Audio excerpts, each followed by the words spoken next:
Pernah nggak sih kalian itu merasa lelah, padahal kalian itu baru aja mulai bekerja? Atau kalian pernah merasa terjebak dalam rutinitas yang dimana kalian tuh harus produktif setiap hari, bahkan setiap detik, tapi itu justru berakhir dengan burnout?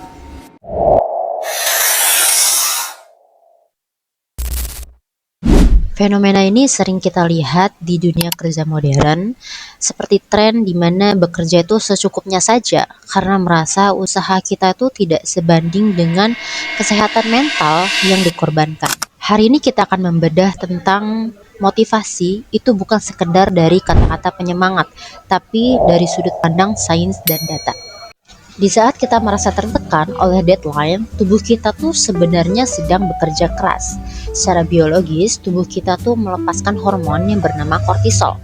Menurut Robert Sapolsky dalam bukunya, kortisol tuh bertugas mengubah cadangan gula menjadi energi agar kita tuh siap untuk menghadapi tantangan.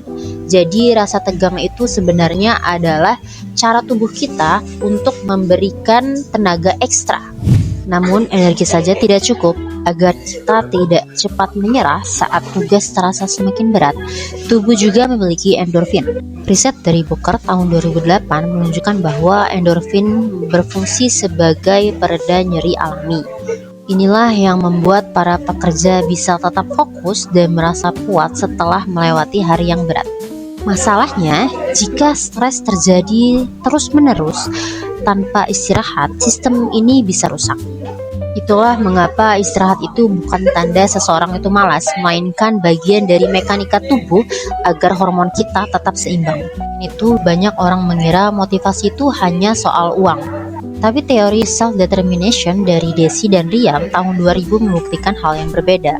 Ada dua jenis motivasi. Yang pertama itu ekstrinsik, itu seperti gaji atau bonus. Lalu yang kedua itu intrinsik, itu rasa puas karena merasa mampu dan bisa punya kendali atas pekerjaan kita. Dalam dunia kerja, kita sering dibanding-bandingkan. Jika kita melihat dalam ilmu statistika, ada yang namanya distribusi normal. Bayangkan sebuah kurva itu berbentuk lonceng. Kebanyakan orang akan berada di tengah, seperti rata-rata. Untuk mengetahui posisi kita, para ahli sering menggunakan Z-score. Yang ingin diingatkan adalah tidak apa-apa jika kita tidak selalu menjadi yang paling menonjol setiap harinya dalam suatu tempat.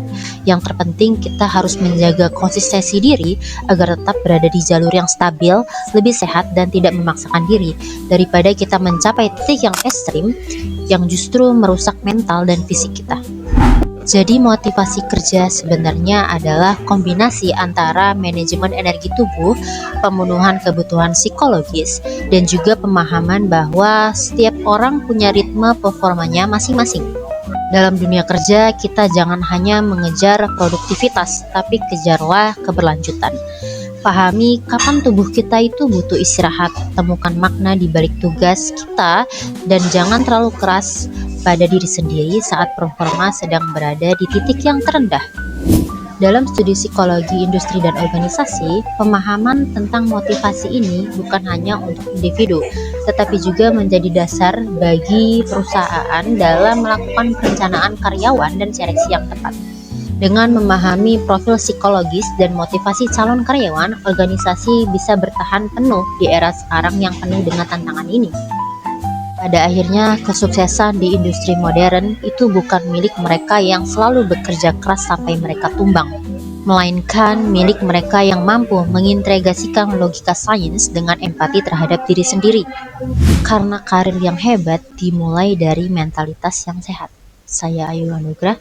Terima kasih telah menyimak video.